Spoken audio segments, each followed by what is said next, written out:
DRG Kids. गोष्ट राजकुमार.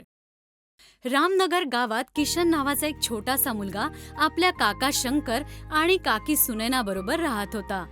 काका काकी त्याच्याबरोबर चांगला व्यवहार करत नसत, पण किशन त्यांच्या बोलण्याकडे लक्ष देत नसे. उलट मन लावून सगळी कामं करत असे. तो शेतात काम करत असे आणि मदन बसून सूचना देत असे.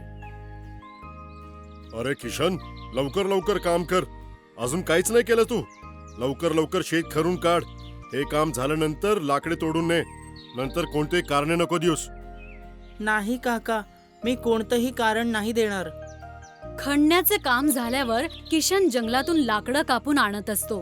तेव्हाच रस्त्यात त्याला झाडाखाली एक झोपलेले साधू बाबा दिसतात, जे आजारी असतात. काय झालं बाबा? तुमची तब्येत बिघडली आहे का? हो बाळा, मला खूप थंडी वाजत आहे. जर कुठूनही थोडी ऊब मिळाली असती तर माझी थंडी कमी झाली असती. तुम्ही काळजी करू नका बाबा, मी लगेच ऊब मिळवण्याची तयारी करतो. किशन आपल्या लाकडांना जाळायला लागतो. साधू बाबा म्हणतात, बाळा, हे तू काय करत आहेस? तू या लाकडांना खूप मेहनतीने कापले आहेस. काही हरकत नाही बाबा. किशन लाकडांना जाळतो आणि म्हणतो, बाबा, तुम्हाला काही औषधेही हवे ना? पण या जंगलात औषधं कुठून मिळणार? बाळा, हे जादूचे जंगल आहे. इकडे तुला प्रत्येक रोगाचे औषध मिळेल. मग सांगा बाबा, तुमच्या आजारासाठी काय करू मी? ऐक बाळा, नदीच्या पलीकडे पिवळ्या फुलांचे झाड आहे. जर तू ती फुले आणू शकलास तर मी ठीक होईन. कळलं बाळा?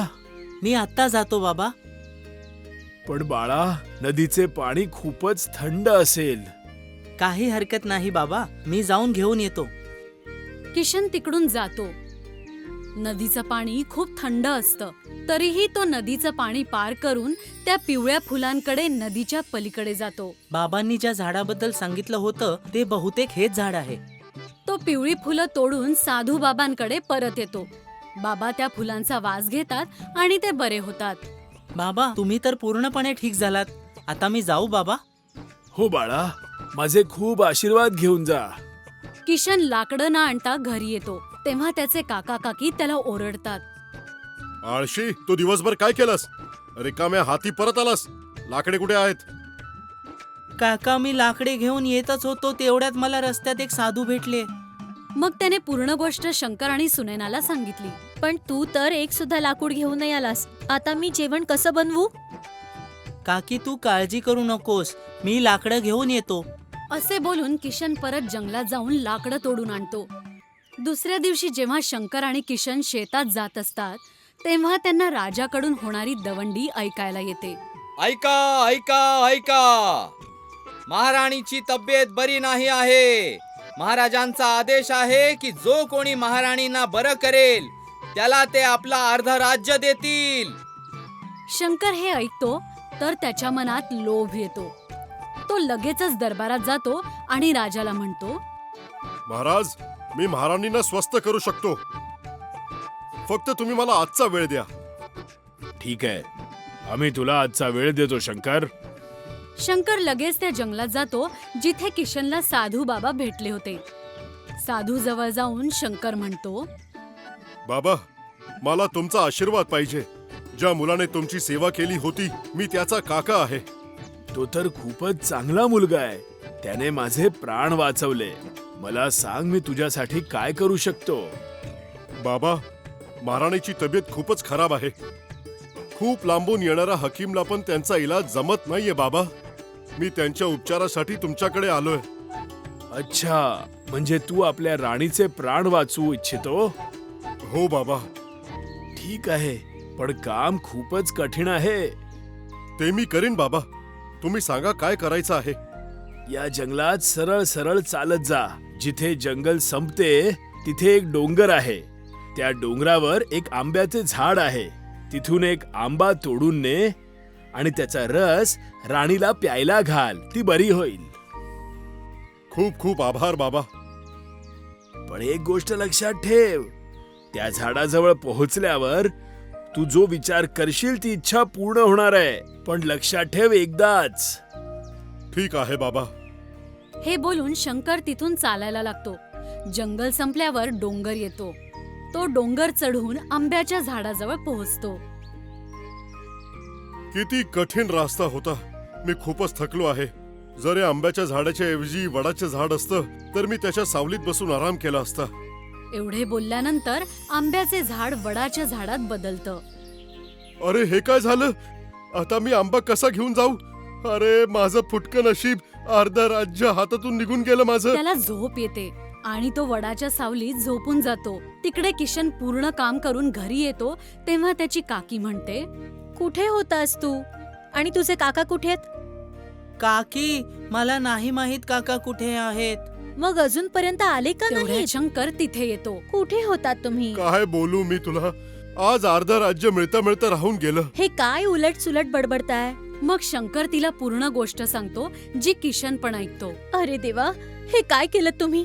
जर आंबा आणला असता तर मी राणी झाले असते. अरे देवा.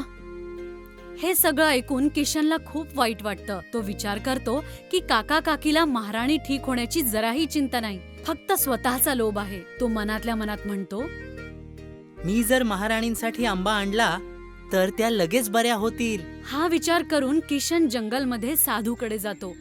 तिथे पोहोचल्यावर तो साधू बाबांना म्हणतो, बाबा, मला आपल्या महाराणींना ठीक करायचं आहे. मला उपाय सांगा. बाळा, तुझे काका आले होते.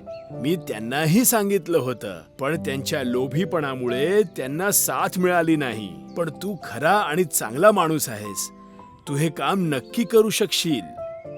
बाबा, मी नक्की प्रयत्न करीन महाराणींचा प्राण वाचवण्याचा. ठीक आहे बाळा, जा. या जंगलाच्या शेवटी एक डोंगर आहे. त्या डोंगरावर एक आंब्याचे झाड मिळेल. त्या आंब्याचा रस महाराणीला प्यायला दे. ती ठीक होईल. ठीक आहे बाबा. किशन बाबांना नमस्कार करून चालायला लागतो. तो जंगल पार करून डोंगरापर्यंत येतो. अरे, हा तर खूपच उंच डोंगर आहे. मी कसा चढणार? पण महाराणींना वाचवायचं पण आहे ना. मी नक्की चढणार. असं बोलून तो हळूहळू डोंगरावर चढायला लागतो. तिकडे त्याला समोर आंब्याचे झाड दिसते. अरे, हेच ते झाड जे बाबांनी सांगितलं होतं. चला, मी लगेच आंबा तोडून घेतो. मग ह्याचा रस प्यायला दिल्यावर महाराणी ठीक होतील. किशन त्या झाडाचा एक आंबा तोडतो आणि राजमहालात येऊन राजाला म्हणतो, महाराज, मी महाराणींसाठी औषध आणलं आहे. बाळा, तू तर खूपच लहान आहेस. तू काय आणले आहेस? महाराज, हा आंबाच औषध आहे. याचा रस महाराणींना प्यायला दिल्यावर त्या बऱ्या होतील. हे ऐकल्यावर राजदरबाराचे लोक हसायला लागतात. पण राजा म्हणतो, ठीक आहे बाळा. महाराणीच्या प्रती तुझी काळजी बघून आम्ही असे नक्की करू. महाराज किशनला आपल्या बरोबर महाराणींच्या कक्षेत घेऊन जातात, जिथे दासी आणि वैद्य आधीपासून आहेत. किशन आपल्या हाताने आंब्याचा रस काढून महाराणीच्या तोंडात घालतो. रस तोंडात गेल्यावर महाराणी आपले डोळे उघडते. अरे, हे काय? महाराणी बरी झाली? बाळा, तू आमच्यासाठी साक्षात देवाचा अवतार आहेस. आम्ही तुला आमचे अर्धे राज्य देतो. बाळा, नाही महाराज, मला काहीच नको आहे. जर महाराणींच्या जागी माझी आई असती तेव्हाही मी हेच केलं असतं जे महाराणींसाठी केलं आहे. एवढे बोलल्यानंतर महाराणी भावना विवश होते आणि किशनला जवळ घेऊन म्हणते, बाळा, तू आमचा मुलगा बनून या राजमहालात राहशील का? दुसऱ्या दिवशी राज्यात दवंडी पिटवली जाते की राजाला राजकुमार मिळाला आहे.